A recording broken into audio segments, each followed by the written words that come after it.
اعوذ باللہ من الشیطان الرجیم بسم اللہ الرحمن الرحیم اللہم وفقنا لما تحب وترضى واجعل عاقبۃ امورنا خیرا ولا تکلنا الی انفسنا طرفۃ عین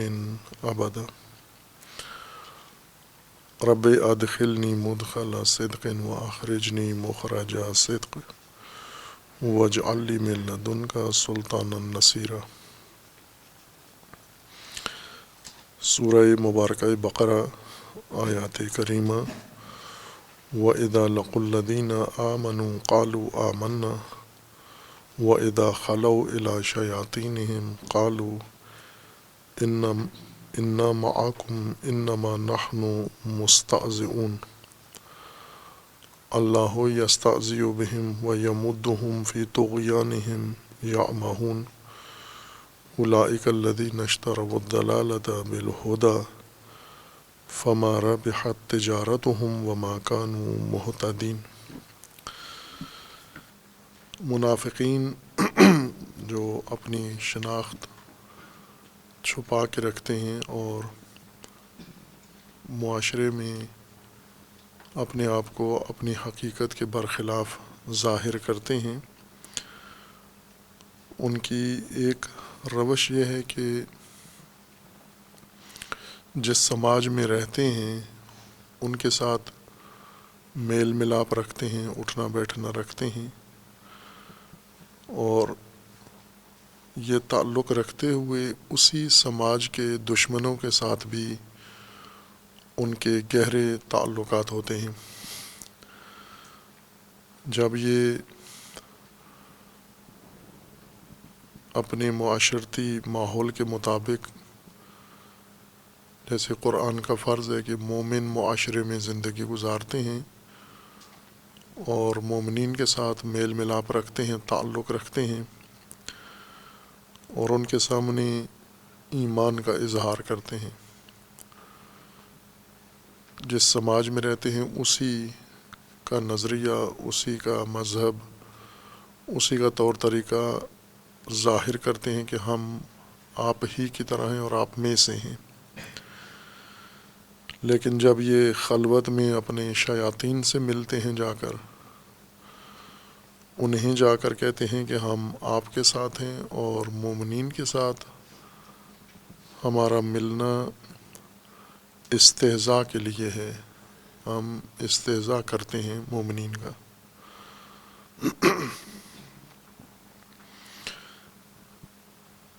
یہ استہزاء ایک رائج روش ہے، منافق بھی اس پر عمل کرتے ہیں، دشمن بھی اس پر عمل کرتے ہیں، وہ بعض اوقات مخالفین ایک دوسرے کے خلاف اس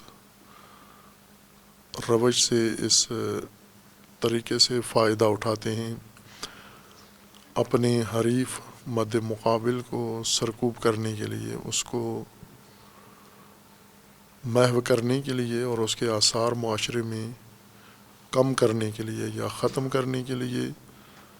روش استہزاء سے استفادہ کرتے ہیں۔ استہزاء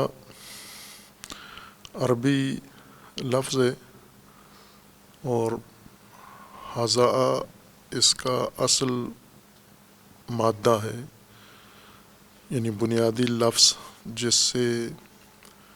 لفظ استہزاء بنا ہے وہ ہزأ ہے، ہے، زے اور حمزہ، اور اس کا بنیادی معنی ہے تحقیر کرنا اور خفیف کرنا کسی کو، توہین، تحقیر اور خفت،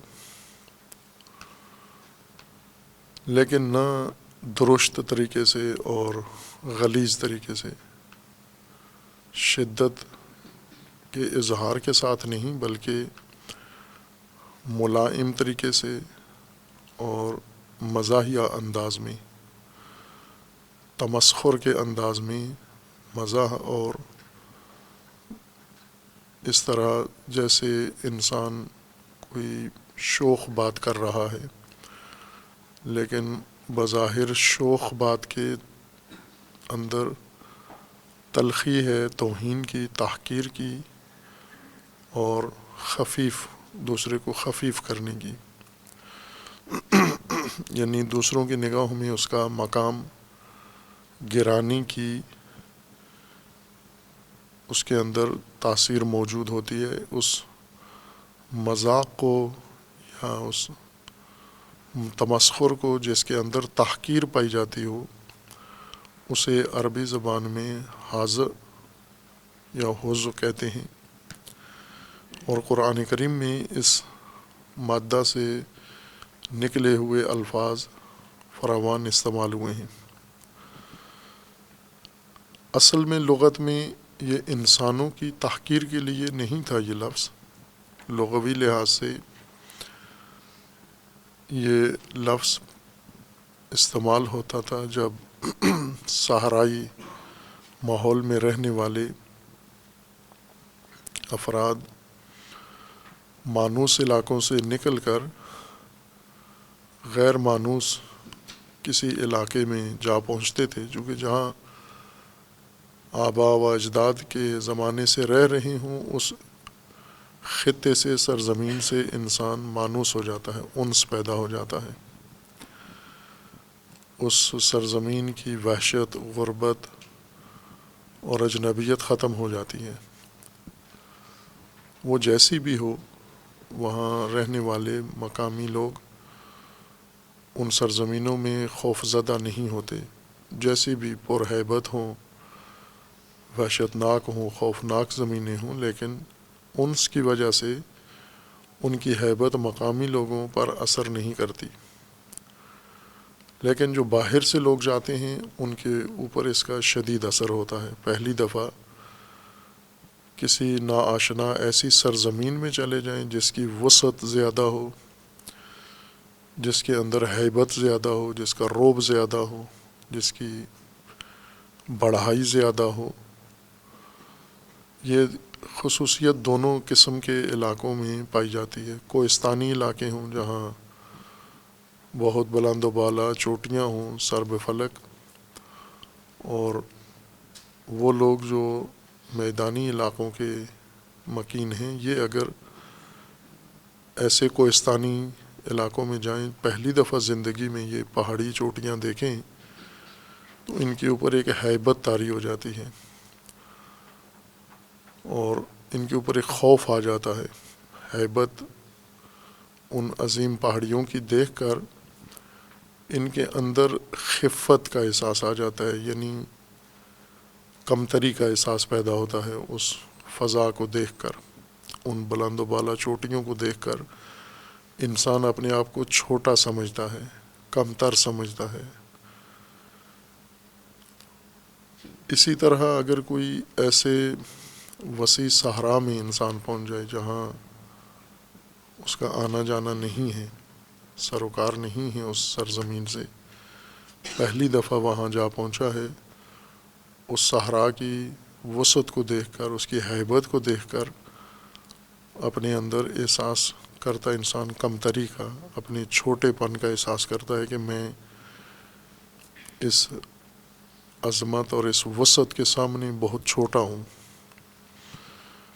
یا انسان جب کسی بڑے سمندر کے کنارے پہ پہنچتا ہے پہلی دفعہ، ساحل نشینوں میں یہ احساس نہیں ہوتا انس کی وجہ سے، لیکن جو کبھی کبھار جاتے ہیں یا پہلی دفعہ جاتے ہیں، ان کے اندر یہ احساس شدید ہوتا ہے۔ سمندر کی ہیبت، وسعت و عظمت دیکھ کر اپنے اندر انسان خفت محسوس کرتا ہے، کمتری کا احساس اپنے اندر ہوتا ہے کہ اس ہیبت کے مقابلے میں میں بہت چھوٹا، ناتوان، کمزور ہوں اور کچھ بھی نہیں ہوں۔ اصل یہ مادہ حزب یا ہزا اس حالت کے لیے عرب استعمال کرتے ہیں، اور ایسے صحرا کو یا ایسے سمندر کو جو انسانوں یا اس کے اندر آنے والوں کے اندر اپنی ہیبت اور رعب کے نتیجے میں احساس حقارت ایجاد کر دے، اس کو حاضعہ کہتے تھے عرب۔ یہ جبال حاضعہ ہیں یا یہ بحر حاضعہ ہے یا یہ صحرا یا جنگل حاضعہ ہے، یعنی اپنے دیکھنے والے کو یہ احساس کمتری میں مبتلا کر دیتا ہے اپنی بڑھائی اور اپنی عظمت اور اپنے رعب و ہیبت کے نتیجے میں۔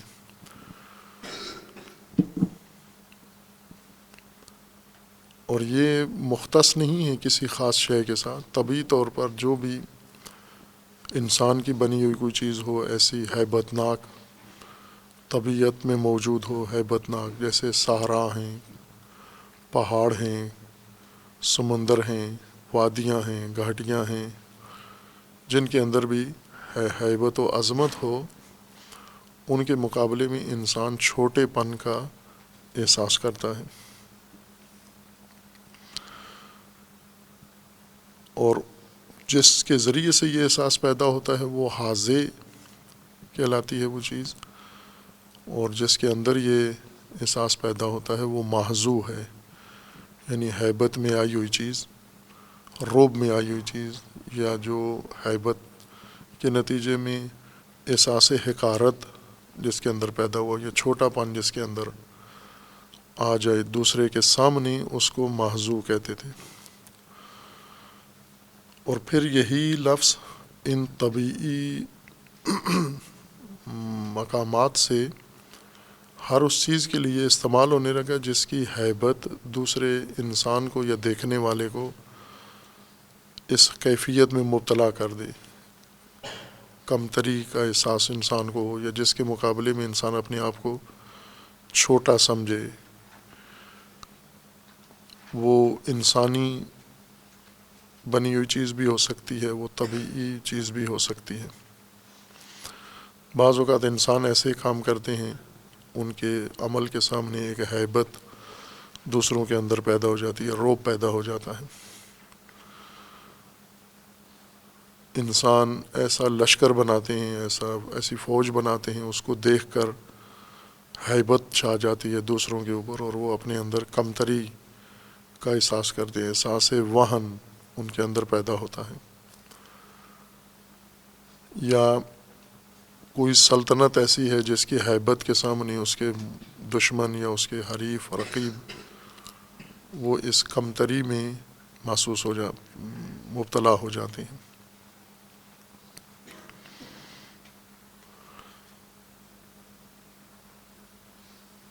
اسی طرح کوئی ہجوم ایسا ہے انسانوں کا اجتماع ہوتا ہے جو دوسروں کے اوپر ہیبت ڈال دیتا ہے، مخالفین کے اوپر، رقیبوں کے اوپر، یا اس کے مد مقابل آنے والوں کے اوپر رعب ڈال دیتا ہے، ہیبت ڈال کر ان کو چھوٹے پن کا احساس ان میں پیدا کر دیتا ہے۔ یہ بھی حزب ہے یا اس کو کہتے ہیں، یہ حاضعہ اجتماع ہے۔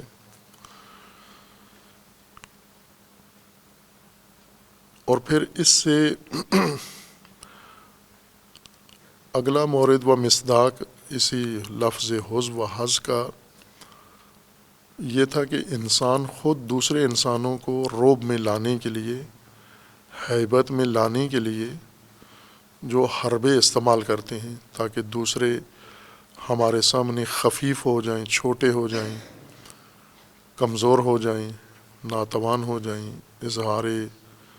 وجود نہ کر سکیں دوسرے ہمارے سامنے، اس عمل کو بھی حز کہا گیا ہے۔ اور یہ بھی حاضع عمل ہے جس کے ذریعے سے دوسرے سرکوب ہوں یا مرعوب ہوں۔ ان طریقوں میں کئی ہیں، جیسے بعض لوگ ہیں جو اپنی شکل ہیبت ناک بنا لیتے ہیں،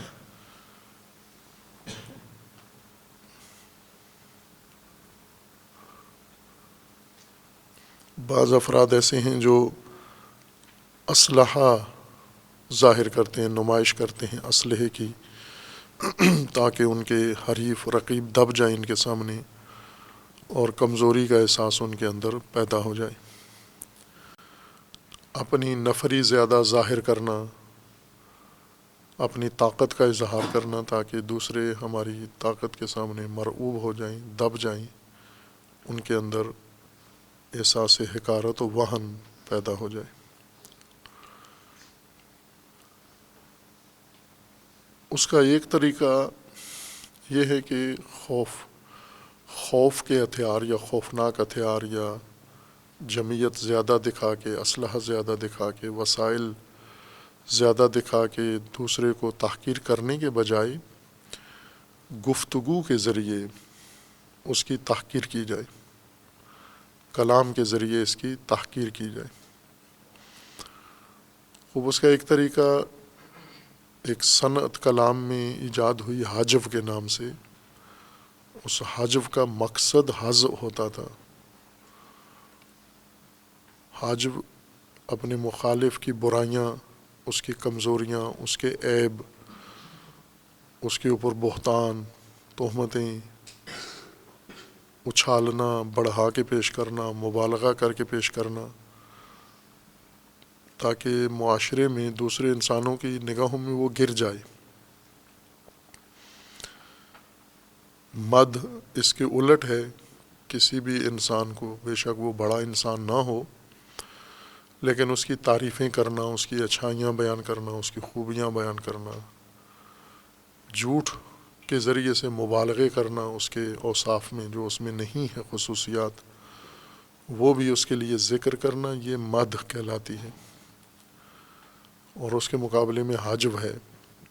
تحقیر کے لیے گفتگو کے ذریعے سے سماجی حیثیت کسی کی گرا دینا۔ اور اسی سے ایک گفتگو کا انداز و اسلوب آیا ہے تمسخر، مذاق اڑانا کسی کا،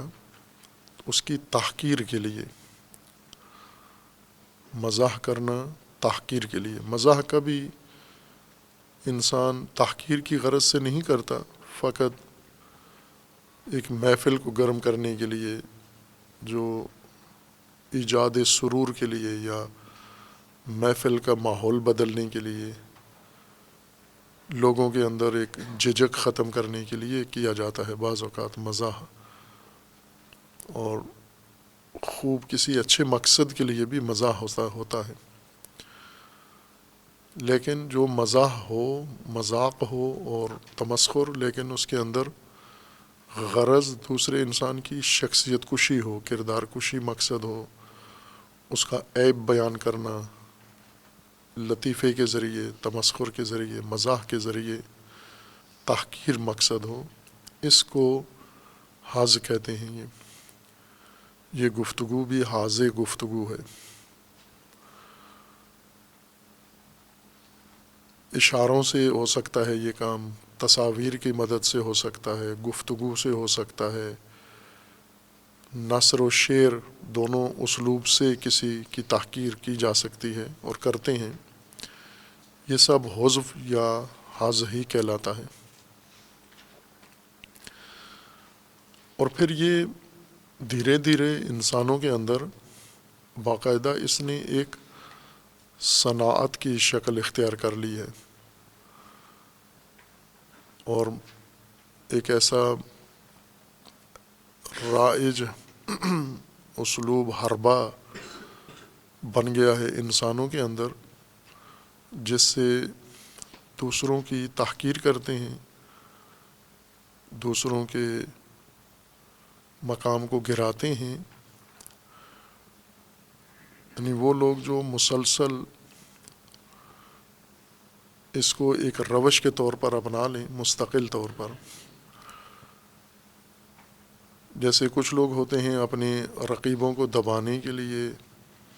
طاقت کا استعمال کرتے ہیں، اسلحے کا استعمال کرتے ہیں، اور اس کو ایک مستقل اپنی روش کے طور پر اعمال کرتے ہیں اور استفادہ کرتے ہیں۔ جیسے مفسد ہیں، فساد جو زمین کے اندر پھیلاتے ہیں، فساد کے لیے باقاعدہ ایک طریقہ کار، منظم طریقہ کار اختیار کرتے ہیں۔ حذف کے لیے بھی جب منظم طریقے سے ایک اسلوب کے تحت، ایک روش کے تحت یہ کام کیا جائے، اس کو استہزاء کہتے ہیں، باب استفعال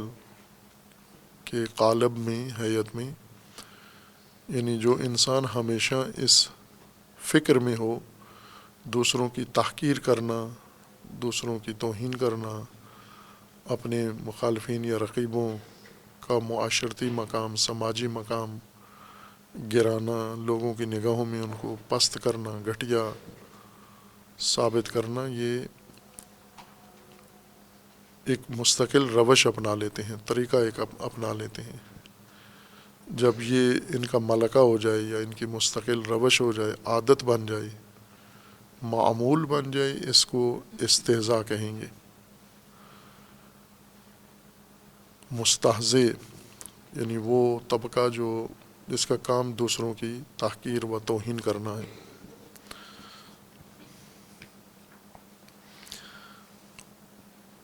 اور یہ عام معمول ہے، دین کے مقابلے میں بھی یہ روش آزمائی گئی ہے، اور آج بھی باقی تمام ادوار سے گزشتہ زمانوں کی نسبت آج یہ زیادہ معمول ہے۔ پہلے انسانی تہذیب میں اسے معیوب سمجھا جاتا تھا، قبیح کام تھا، اور آج یہ فرق پڑا ہے کہ اس کی قباحت انسانوں کے ذہنوں میں ختم ہو گئی ہے ابھی بھی قبیح کام ہے اور برا کام ہے، لیکن کثرت کی وجہ سے، عام ہونے کی وجہ سے، معمول میں آ جانے کی وجہ سے اس کی قباحت گویا ہے ہی نہیں ہے، سمجھتے نہیں ہیں۔ جیسے نامحرم کو دیکھنا، نامحرم کے ساتھ جڑنا، یہ قباحت ختم ہو گئی ہے۔ جیسی تہذیب ہوتی ہے، جیسی ثقافت ہے، ویسا انسان عمل کرتا ہے۔ کچھ تہذیبیں ایسی ہیں جن میں برائیوں کی برائی کا احساس ختم ہو جاتا ہے انسانوں کے اندر، جرائم کے جرم کا احساس ان میں ختم ہو جاتا ہے، اور کچھ تہذیبوں میں زندہ رہتا ہے برائی کہ برائی کا احساس، بری چیز کے برائی کا احساس زندہ رہتا ہے۔ یہ تہذیبیں اخلاق کش، تہذیبیں اقدار کش، تہذیبیں جس میں ہم رہتے ہیں، کہ اس تہذیب میں روزانہ انسان کی بہت ساری خلقیات ذبح ہو رہی ہوتی ہیں، ختم ہو رہی ہوتی ہیں، مر رہی ہوتی ہیں، اور ہم اسی مذبوح قدروں کے اندر زندگی گزارتے ہیں۔ چونکہ قباحت مر گئی ہے، لہٰذا ہمیں بھی احساس نہیں ہے۔ ہم یہ سمجھتے ہیں کہ چونکہ سب لوگ کر رہے ہیں تو معیوب نہیں ہے۔ ایک وقت ایسا تھا کہ سگریٹ پینا معیوب تھا، سخت معیوب۔ کوئی بڑا آدمی سگریٹ پیے یا چھوٹا آدمی، تمباکو نوشی مطلقہ قبیح عمل تھا، چھپ کے کرتے تھے یہ عمل۔ بڑے کو بھی اگر تمباکو نوشی کرنا ہوتی تھی تو کسی محفل میں، کسی بند ماحول میں جہاں ملأ عام میں اسے نہ دیکھا جا رہا ہو، وہاں جا کر یہ ارتکاب کرتا تھا۔ اور بچوں کے بارے میں تو کوئی سوچ نہیں سکتا تھا کہ جوان یا بچے اس قبیح عمل کا ارتکاب کریں گے، لیکن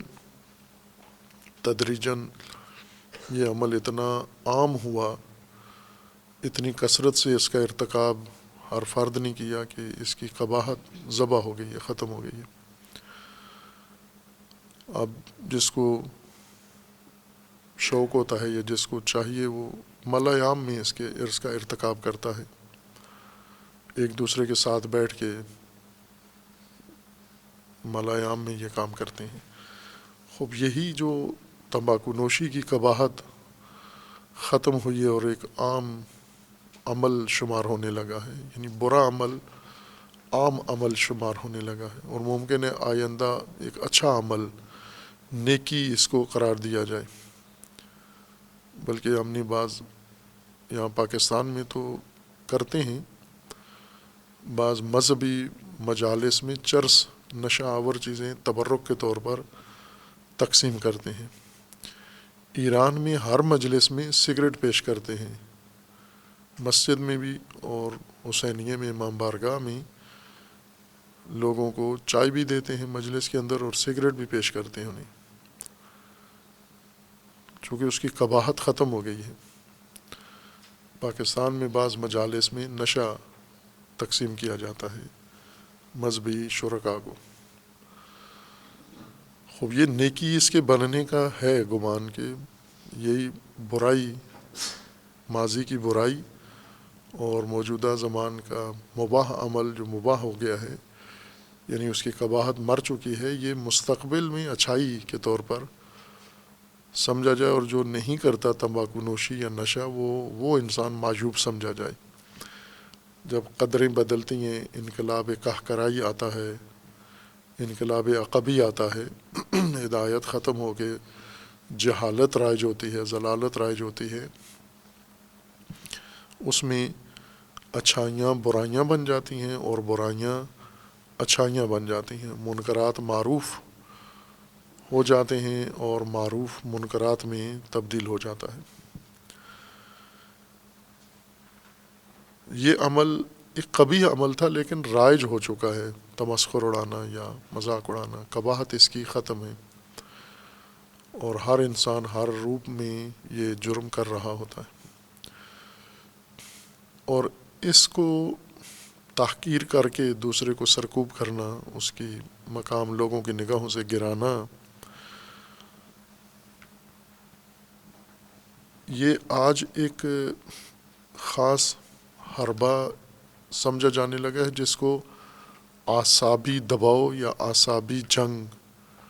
کہا جاتا ہے، کہ کسی دوسرے انسان کے اعصاب پر حملہ کریں آپ، اعصابی جنگ اس کے خلاف چھیڑیں، یعنی اس کی تحقیر کریں، کردار کشی کریں،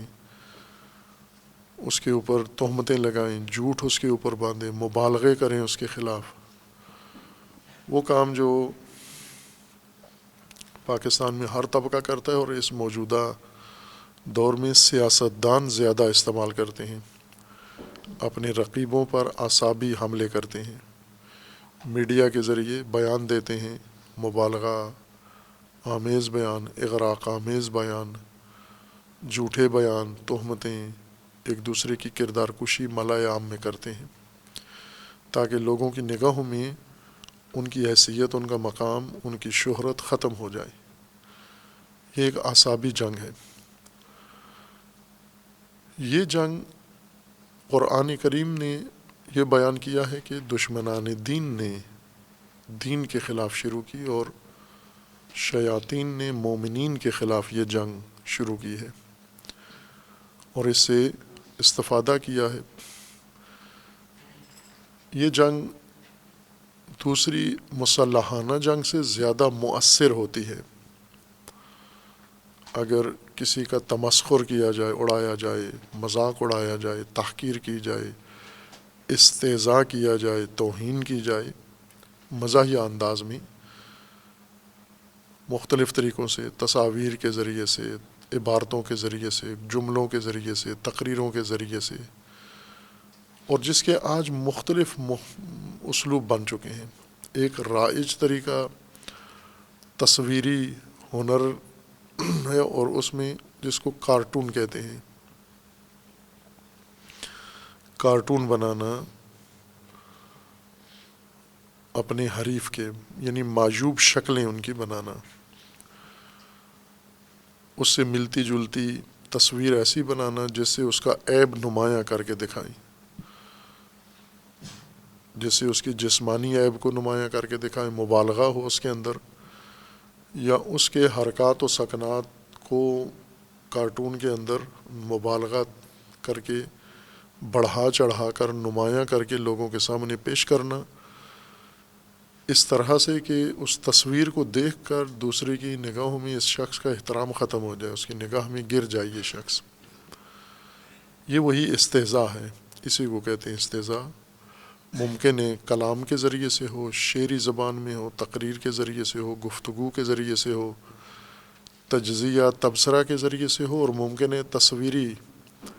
انداز میں یہ استہزاء کی جا رہی ہو، اور آج زیادہ شدت کے ساتھ رائج ہے، بلکہ ایک حربہ رقیب کشی کا اور حریفوں کو دبانے کا ایک حربہ استعمال ہو چکا ہے، بن چکا ہے، اور سب کے خلاف استعمال کرتے ہیں، جس میں سے دین کے دشمنان دین کے خلاف یہی حربہ استعمال کرتے ہیں، تحقیر کرنا، مذاق اڑانا، تمسخر اڑانا، اور یہ اس وجہ سے کامیاب ہے یہ حربہ، یہ ہتھیار، کہ جس کے خلاف استعمال ہوتا ہے اس کی توہین تحقیر کی جاتی ہے، اگر وہ ارادی طور پر، اعصابی طور پر کمزور شخصیت کا مالک ہو وہ انسان، عموماً نفسیاتی طور پر دباؤ میں آ جاتا ہے، جسمانی حملے سے زیادہ ڈرتا ہے انسان اس حملے سے، مثلاً کسی شخص کو کسی محفل میں دھکا دے دیا جائے، اس کو تھپڑ مارا جائے، اس کو اور جسمانی تشدد اس کے اندر ہو، اس میں وہ اپنی اتنی حقارت محسوس نہیں کرتا، لیکن اگر اسی محفل میں اس کا تمسخر اڑایا جائے سب کے سامنے، اس میں وہ زیادہ اپنی حقارت محسوس کرتا ہے، اپنے آپ کو زیادہ سرکوب شدہ سمجھتا ہے یہ شخص، چونکہ یہ خود نفسیاتی طور پر کمزور ہے، اور نفسیاتی کمزور انسانوں کے خلاف جسمانی جنگ سے زیادہ مؤثر اعصابی جنگ ہوتی ہے، جو نفسیاتی طور پر کمزور لوگ ہوتے ہیں۔ مثلاً یہ لوگ جو محفل میں بات نہیں کر سکتے، تجزیہ نہیں کر سکتے، تقریر نہیں کر سکتے، کسی سوال کا جواب نہیں دے سکتے، محفل میں کھڑے ہو کے کانپنے لگتے ہیں، یہ سب سے کمزور لوگ ہیں، نفسیاتی طور پر، اعصابی طور پر بہت کمزور ہیں۔ ان میں کیا ڈر ہے؟ ان کا یہ ڈر ہے کہ اگر ہم سے کوئی غلط بات نکل گئی یہ سب ہنسیں گے مجھ پر۔ کتنے باصلاحیت افراد ہیں جو اپنی صلاحیتوں کو مار دیتے ہیں اس خوف کی وجہ سے کہ اگر میں نے اپنی صلاحیت کی بنیاد پر کوئی اظہار کیا اور اس اظہار میں کوئی غلطی ہو گئی، یہ مجمع مجھ پہ ہنسے گا، یہ ساتھی مجھ پہ ہنسیں گے، میرا مذاق اڑائیں گے، تمسخر اڑائیں گے، لہٰذا چپ رہتا ہے، خاموش رہتا ہے، اور اپنی صلاحیت کو کبھی بھی ظاہر نہیں کرتا اور اس کو پروان بھی نہیں چڑھاتا، ہمیشہ کے لیے اپنے اندر یہ صلاحیت خوف استہزاء سے مار دیتا ہے۔ مثلا خصوصاً جو خطابت نہیں جن کو آتی، وہ اعصابی طور پر کمزور شخصیت کے مالک ہوتے ہیں، جنہیں ڈر لگتا ہے کہ ہم گفتگو کریں گے تو ہمارا مذاق اڑائے گا، لیکن جن کے اندر یہ خود اعتمادی ہوتی ہے، خود اعتمادی سے مراد یعنی شخصیت مضبوط ہے اس کی، اور اسے خود علم ہے کہ غلطی مجھ سے ہو سکتی ہے، دوسروں سے بھی ہوتی ہے، اور جس طرح دوسروں کی غلطیاں تمسخر نہیں ہوتا، میری غلطی کا بھی تمسخر نہیں ہوگا، برفرض اگر ہوتا بھی ہے تو کیا اثر پڑتا ہے اس سے میں چھوٹا تو نہیں ہو جاتا۔ جس شخص کے اندر یہ اعتماد ہو وہ آسانی سے اس خوف پر غلبہ پا لیتا ہے، لیکن جو کمزور شخصیت کے مالک ہیں ان پر یہ حربہ استعمال ہوتا ہے، مذاق سے سب سے زیادہ ڈرتے ہیں،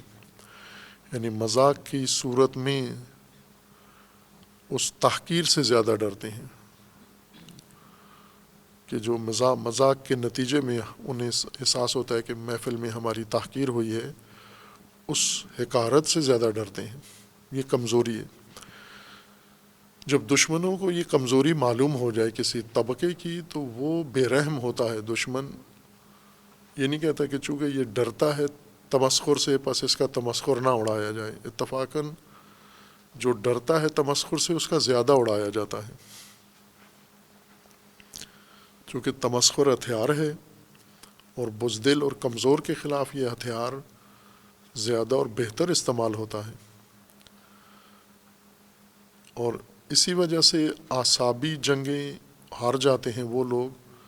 جو کمزور شخصیت کے مالک ہیں، ضعف جن کے اندر اعصابی ضعف ہوتا ہے، جلدی تسلیم ہو جاتے ہیں۔ لیکن جن کے اندر اعتماد ہوتا ہے،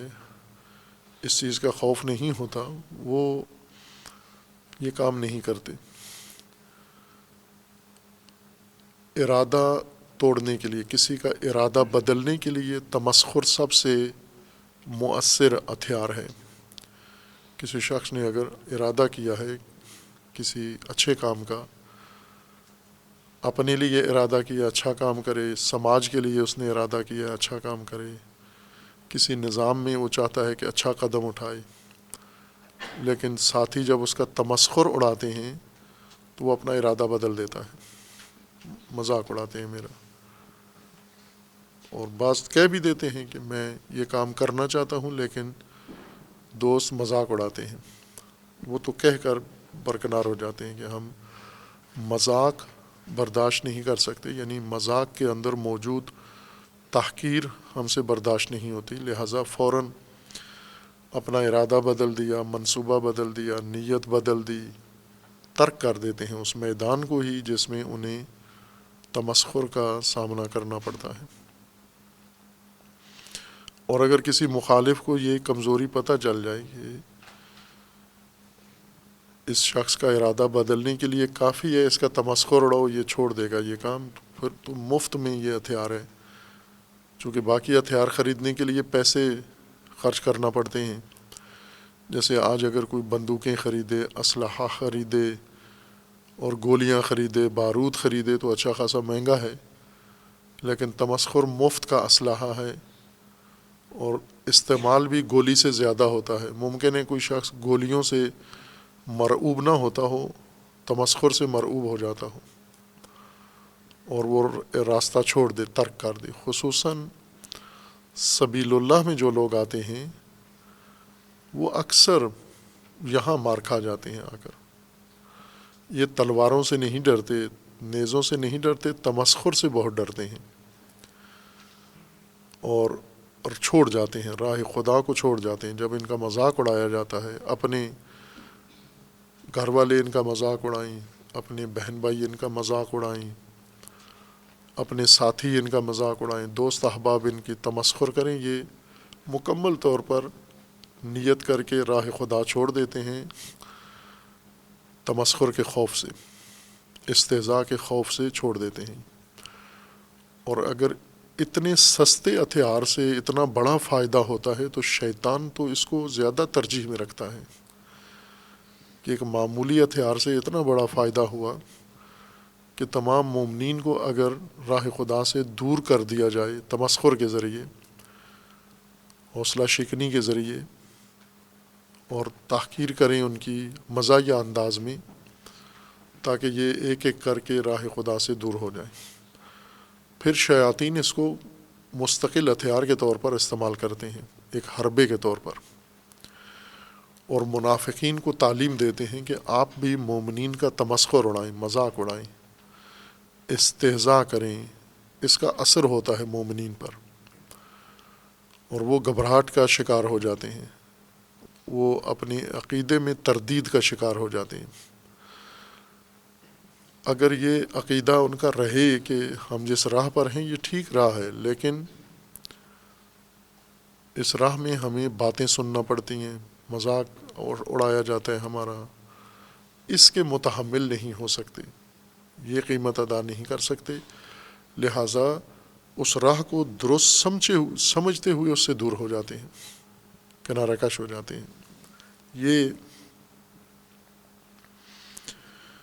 ایک مؤثر ہتھیار ہے استہزاء، یعنی بظاہر مزاح ہے، مذاق ہے، لیکن اس کے اندر تحقیر ہے، توہین ہے، حوصلہ شکنی ہے اس کے اندر۔ خود ہم اس کا شکار بھی ہوتے ہیں، یعنی ہمارا مذاق اڑایا جاتا ہے جب ہم کبھی سبیل خدا پہ آتے ہیں تو کثرت سے اس چیز کا سامنا کرنا پڑتا ہے۔ دوسرے شیاطین یا شیاطین زدہ، شیاطین جو دشمن ہیں لوگوں کو راہ خدا سے دور کرنے والے ہیں، یا شیاطین کے ساتھ خلوت میں بیٹھنے والے، شیاطین کے ہم مجلس اور ہم محفل، ہم فکر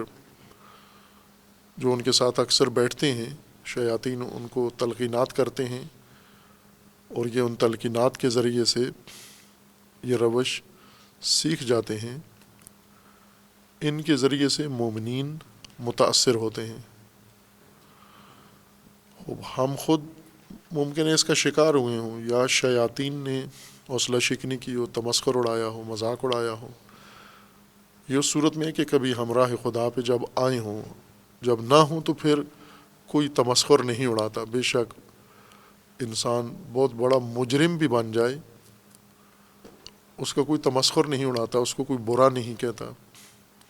مثلا ابھی پاکستان کے ماحول میں اگر کوئی چور ہو، ڈاکو ہو، ڈکیت ہو، نہ اس کے ماں باپ کو کوئی تانا دیتا ہے، نہ ماں باپ شرمندہ ہوتے ہیں۔ اگر کوئی جاہل ہو، نشئی ہو، ہیروئنچی ہو، چرسی ہو، نہ ماں باپ شرمندہ ہیں، نہ وہ اولاد شرمندہ ہے، اور کوئی معاشرے میں بالکل ایک اچھا سماجی مقام ہے ان طبقات کا۔ لیکن اگر اسی خاندان کا کوئی فرد طالب علم بن جائے، پھر یہ تہاجم سارا اس کے اوپر شروع ہو جاتا ہے، شیاطین کا اور شیطان زدگان کا۔ تمسخر اڑاتے ہیں، ہر حربہ استعمال کرتے ہیں، اور کمزور لوگ اس ہجوم میں متاثر ہو جاتے ہیں، کمزور فوراً ارادہ بدل دیتے ہیں دباؤ میں آ کر۔ یہ ہم پر یہ ایک تجربہ۔ ایک یہ ہے کہ خدا نخواستہ ہم نے کیا ہو کسی کا تمسخر، ناخواستہ طور پر یہ شیطانی عمل ہم سے سرزاد ہوا ہو، اور ہم نے کسی کی حوصلہ شکنی کی ہو، اور ہمارے تمسخر سے، استہزاء سے وہ راہ خدا سے نکل گیا ہو۔ اس نے ایک اچھا عزم کیا ہوا تھا، ٹھیک نیت کی ہوئی تھی اس شخص نے، ہمارے استہزاء کے ذریعے سے وہ اپنا راستہ بدل گیا، نیت اس نے تبدیل کر دی۔ یہ شیطانی عمل ہے، ممکن ہے ہم سے سرزد بھی ہوا ہو الیاذ باللہ، اور ممکن ہے ہم پر یہ حربہ استعمال بھی ہوا ہو۔ اگر اس کو غور کریں تو وہ زیادہ انسان سمجھ جاتا ہے کہ اس کے کتنے خطرناک نتائج ہیں استہزاء کے، اور استہزاء کتنا مؤثر ہتھیار ہے۔ اگر آپ کے خلاف استعمال ہوا ہے یا آپ نے کیا ہے کسی کے خلاف، دونوں صورتوں میں اپنا تجربہ انسان کو زیادہ سمجھ میں آتا ہے بجائے دوسروں کے تجربے کے۔ لیکن اگر انسان مضبوط ہو، ایمان مضبوط ہو، اس کا یقین ہو، جس طرح قرآن مومنین کو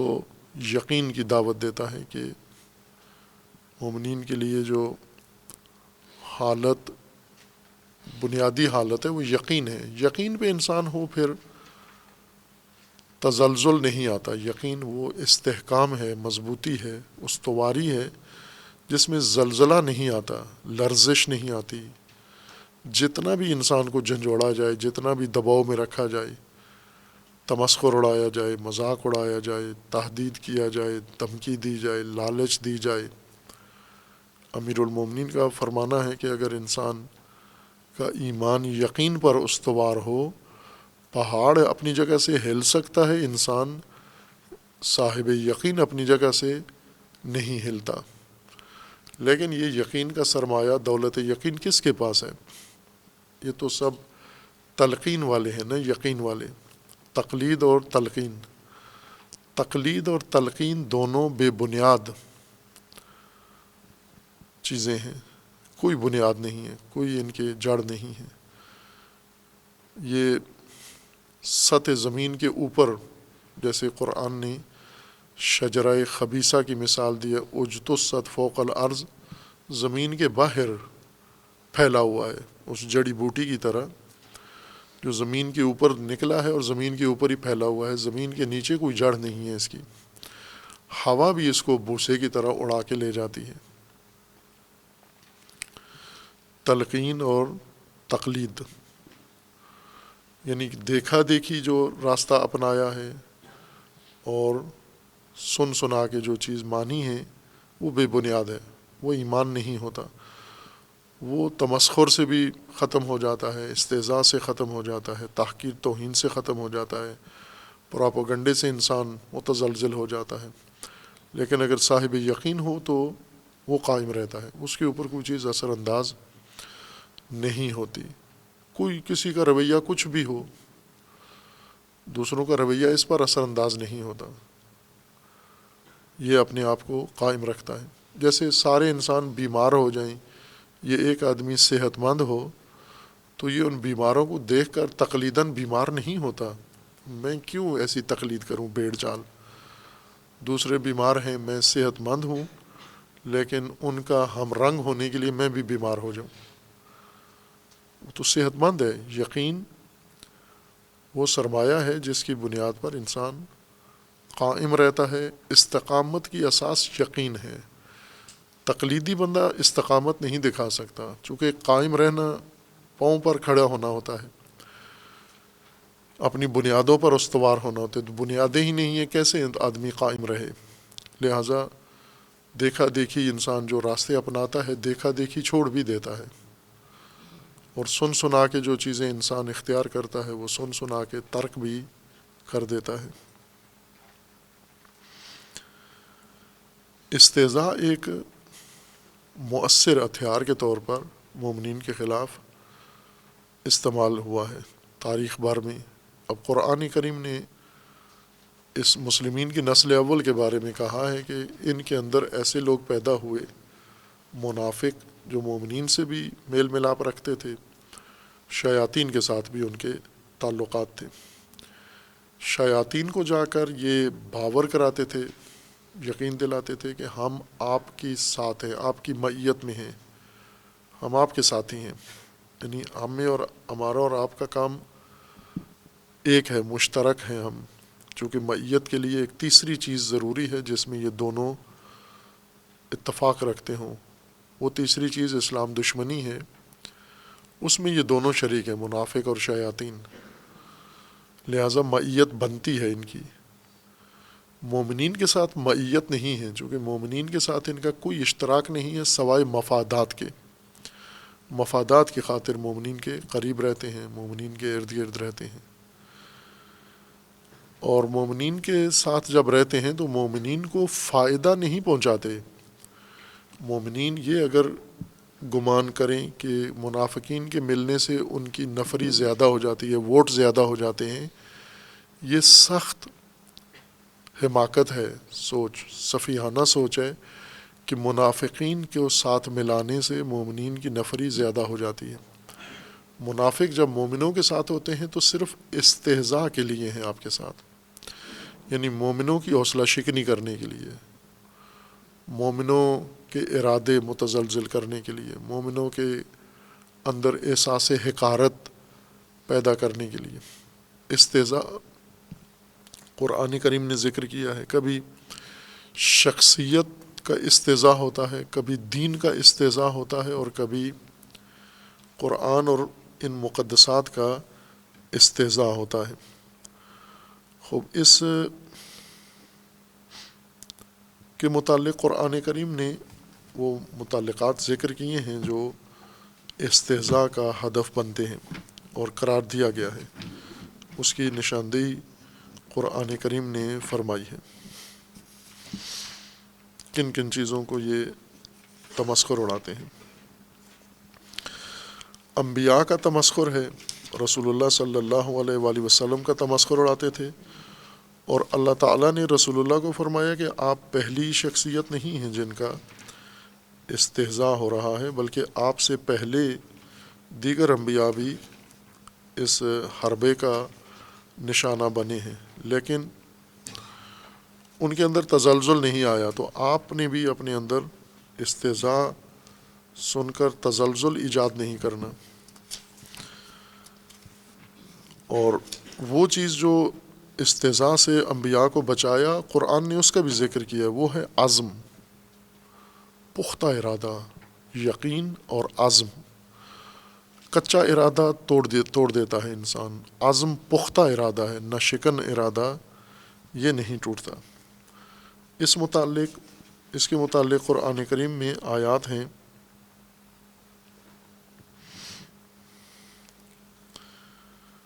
جہاں انہوں نے انبیاء کا مذاق اڑایا ہے۔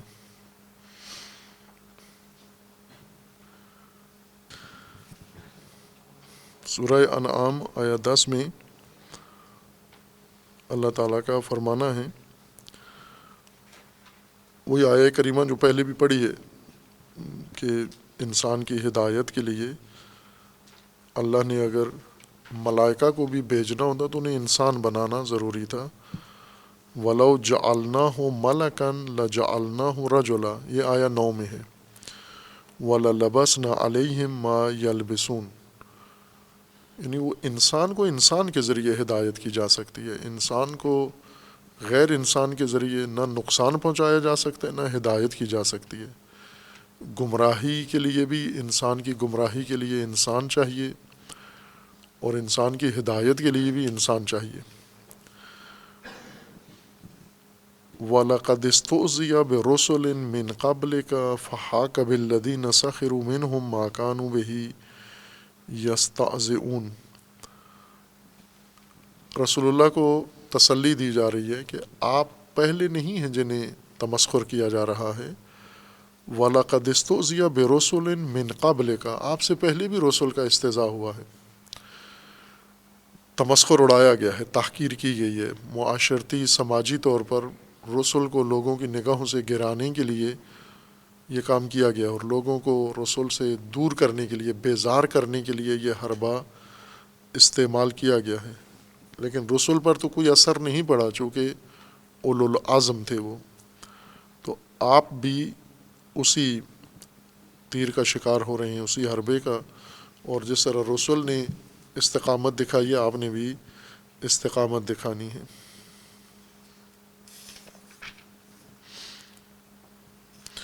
سورہ رعد میں آیا 32 کے اندر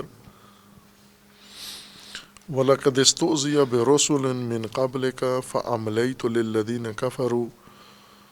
ثُمَّ أَخَذْتُهُمْ فَكَيْفَ كَانَ عِقَابِ، آپ سے پہلے جو رسول آئے، انبیاء آئے، ان کا بھی استہزاء کیا گیا ہے۔ فَأَمْلَيْتُ لِلَّذِينَ كَفَرُوا، ہم نے مہلت دی ہے، یوں نہیں کہ کسی نے انبیاء کا مذاق اڑایا تو دوسرے دن اس کی گردن تن سے جدا کر دی ہے، اس کو مہلت دی ہے کفار کو۔ ثم اخذتهم، پھر جب وقت آیا تو ان کا مواخذہ کیا گیا۔ فکیف کان عقاب، پھر ان کا عقاب بھی ہوا اور ہوگا۔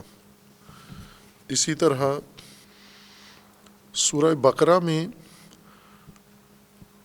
قرآن اور کتب کا تمسخر کیا گیا ہے۔ ایک مورد یہ کہ رسول کا تمسخر اڑایا گیا ہے، ایک تمسخر کا مصداق یہ ہے کہ تعلیمات کا، وحی کا، قرآن کا، کتب آسمانی کا تمسخر اڑایا گیا ہے۔ سورہ بقرہ آیت 231 میں ہے وَإِذَا طَلَّقْتُمُ النِّسَاءَ فَبَلَغْنَ أَجَلَهُنَّ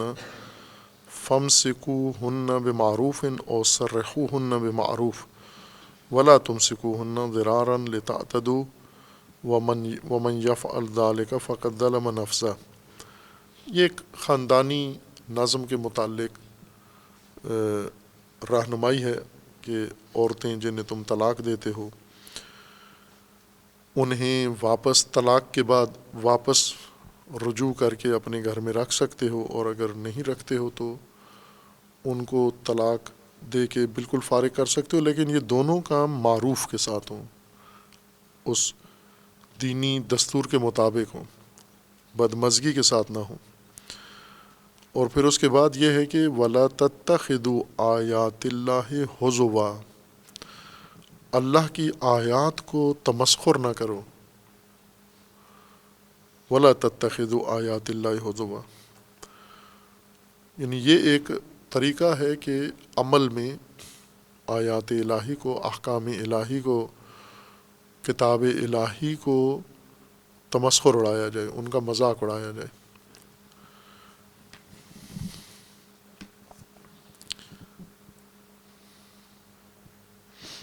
دین کا مذاق بھی قرآن نے ذکر کیا کہ کچھ لوگ ایسے ہیں جو دین کا مذاق اڑاتے ہیں، جیسے سورہ مائدہ آیا 57 کے اندر ہے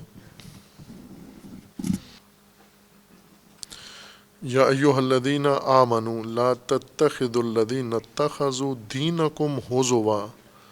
ولعبا من الذین اوتوا الکتاب من قبلکم والکفار اولیاء واتقوا اللہ ان کنتم مؤمنین، جو تمہارے دین کو مذاق بناتے ہیں، تمسخر اڑاتے ہیں اور لعب بناتے ہیں، انہیں کفار کو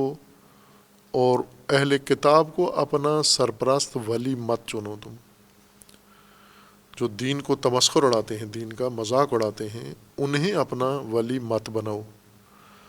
کفار کو نہ بناؤ اور اہل کتاب کو اپنا ولی مت بناؤ۔ یہ نہی ہے۔ ایک طبقہ اس فہرست میں جس سے مومنین کو روکا گیا ہے کہ ان کو اولیاء نہیں بنا سکتے، وہ ہے جو آپ کے دین کا مذاق اڑاتے ہیں، تمسخر اڑاتے ہیں دین کا۔ اور اسی طرح احکام الہی کا اور عبادات کا جو تمسخر اڑاتے ہیں۔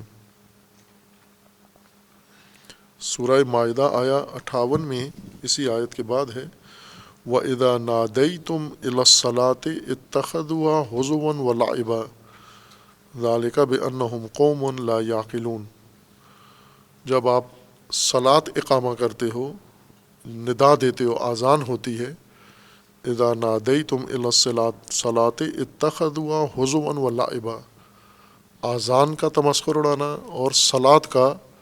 تمسخر اڑانا، یہ بھی ایک معمول ہے کہ آذان یعنی عبادات کا یہ نمونے کے طور پر ہیں، اب باقی تمام بھی اسی طرح سے ہیں۔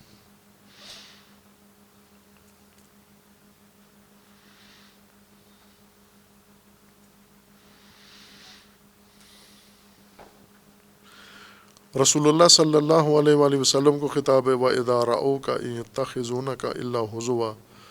وَإِذَا رَآكَ الَّذِينَ كَفَرُوا إِن يَتَّخِذُونَكَ إِلَّا هُزُوًا، جب آپ کو دیکھتے ہیں تو فوراً مذاق شروع کر دیتے ہیں، تمسخر آپ کا شروع کر دیتے ہیں۔ اور اسی طرح اور آیات ہیں جن میں مختلف متعلقات اس کے ذکر کیے گئے ہیں کہ یہ مذاق اڑاتے ہیں۔ وَاَز جملہ ایک تمسخر مومنین کا ہے، انبیاء کا تمسخر، کتابوں کا تمسخر، عبادتوں کا تمسخر، دین کا تمسخر، آیات خدا کا تمسخر اور مومنین کا تمسخر، جیسے آیا ماہ لباس میں ہے کہ یہاں مومنین کا تمسخر اڑاتے ہیں۔ پہلے انہوں نے مومنین کو صفی کہا، پچھلی آیت میں قرآن نے ذکر کیا جب انہیں کہا گیا کہ آپ عام لوگوں کی طرح، ناس کی طرح ایمان لاؤ، تو انہوں نے کہا کہ آیا ہم صفحاء کی طرح ایمان لائیں۔ وَإِذَا قِيلَ لَهُمْ آمِنُوا كَمَا آمَنَ النَّاسُ قَالُوا أَنُؤْمِنُ كَمَا آمَنَ السُّفَهَاءُ، یعنی ایک تحقیر مومنین کی یہ کی کہ انہیں صفی کہا، اور دوسرا مومنین کے ساتھ تعلقات رکھ کے کہتے ہیں ہم ایمان لائے ہیں،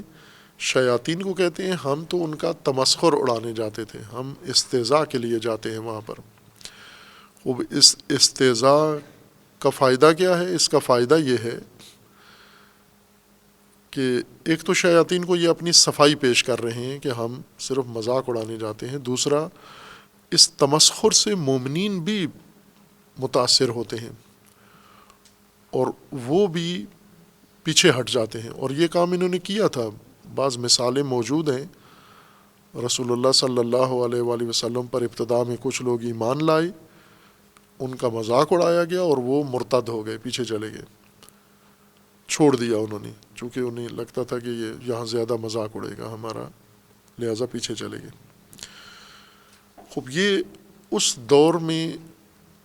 رسول اللہ کے عہد میں یہ ہوا۔ اب آج کی نسل زیادہ اس آفت کا شکار ہے،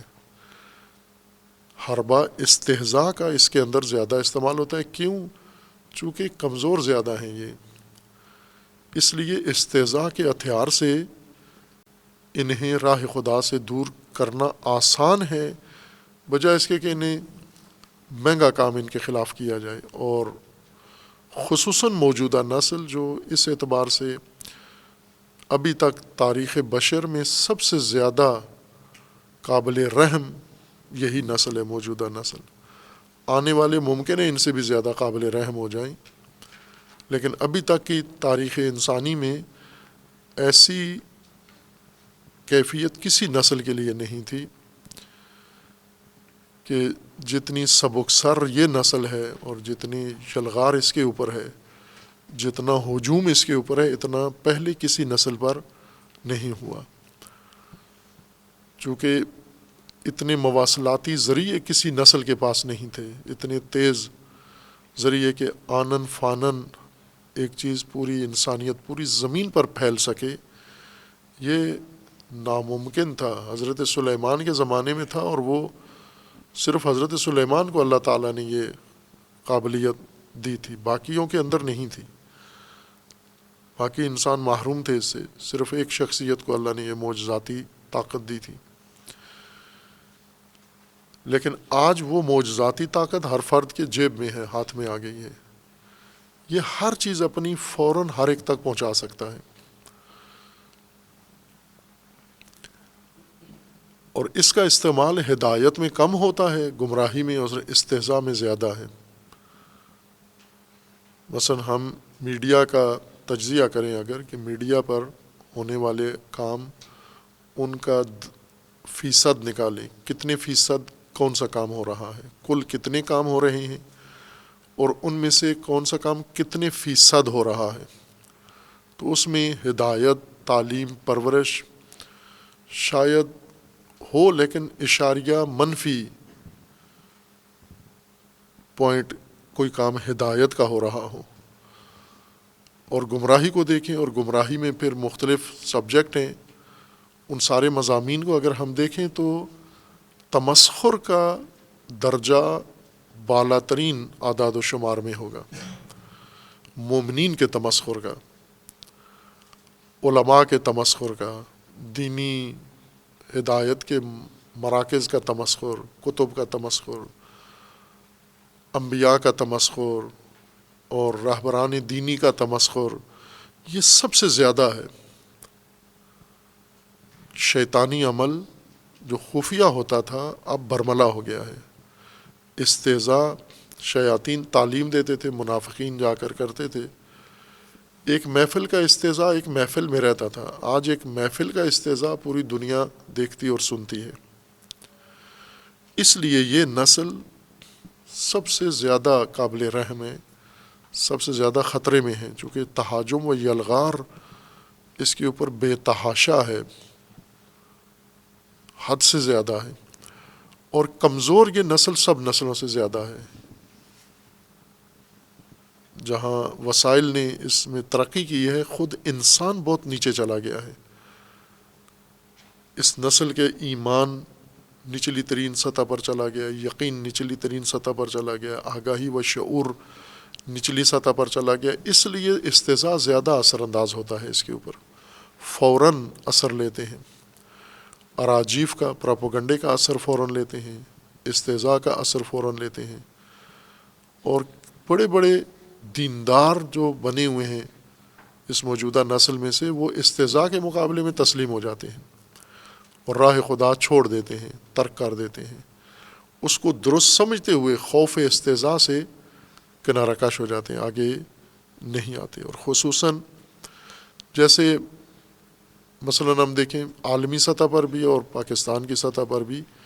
کہ شیاطین منظم گروہوں کی صورت میں ہیں، اور شیاطین احاطہ رکھتے ہیں ان تمام. شیاطین سے مراد اب جنات نہیں ہیں، شیاطین سے مراد انسانی دشمن سماج اور دشمن دین گروہ. انہوں نے باقاعدہ ادارے بنا رکھے ہیں، مراکز بنا رکھے ہیں، میڈیا پہ انہوں نے اپنے صفحات بنائے ہوئے ہیں، اپنے مرکز بنائے ہوئے ہیں، اور ان کے ذریعے سے یہ مومنین پر بھی یلغار رکھے ہوئے ہیں اور منافقین کو بھی یہ مسلح کرتے ہیں تمسخر آمیز مواد سے، تاکہ مومنین کے خلاف تمسخر ہو. اب ہم ساری دنیا کا اگر نہ بھی جائزہ لیں، اپنے ملک کا تو لینا ضروری ہے، اس کے بغیر تو چارہ نہیں ہے کہ ہم یہاں کبوتر کی طرح آنکھیں بند کر کے کہیں کہ مریں گے تو سیدھے جنت میں، مریں گے تو بلی کے منہ میں. بند کبوتر جس کی آنکھیں بند ہیں وہ جنت نہیں جائے گا، وہ بلی کے پیٹ میں جائے گا وہ. اور جہاں بلی سے زیادہ خطرناک درندے بیٹھے ہوئے ہیں جن پر آنکھیں بند کر کے ہم سادہ لوہی کے ساتھ زندگی گزار رہے ہیں۔ یہ زمانہ سب سے زیادہ ہوشیاری کا، بیداری کا اور آگاہی کا زمانہ ہے۔ قرآن جن حربوں کا ذکر کر رہے وہ آج زیادہ مؤثر ہیں اس نسل کے جو قرآن کے نزول کے وقت موجود تھی۔ انہوں نے اپنے آپ کو مستہزئین سے بچا لیا۔ یہ نسل خطرے میں ہے، اس کے لیے چیلنج ہے، یہ نہیں بچا سکتی اور یہ اس کی زد میں ہے۔ اعداد و شمار نکالیں، ہر فرد اپنے اعداد و شمار نکالے اپنے خاندان سے۔ آپ کے خاندان میں کتنے لوگ استضاء کی زد میں آ کے راہ خدا سے دور ہو گئے؟ اپنے محلے میں، اپنے اسکول میں، اپنے دوستوں میں، اپنے مدرسے میں آپ دیکھیں کتنے آئے اور کس استضاء کے نتیجے میں، کس کس کے استضاء کے نتیجے میں راہ خدا چھوڑ کے آج کہاں گلیوں چوکوں میں ذلت و خواری برداشت کر رہے ہیں، لیکن وہاں ان کا کوئی استضاء نہیں کرتا۔ راہ خدا میں جب آئیں ان کا استضاء کیا جاتا ہے۔ یہ مضمون جاری ہے، یہاں ختم نہیں ہوا۔ اللہ یستعذی بہم، وہ مومنوں کا استضاء کرتے ہیں اور اللہ ان کا استضاء کرتا ہے، ان کا مذاق اڑاتا ہے، تمسخر اڑاتا ہے۔ اس سے کیا مراد ہے یہ بعد میں بیان ہوگا۔ وصلی اللہ علی محمد۔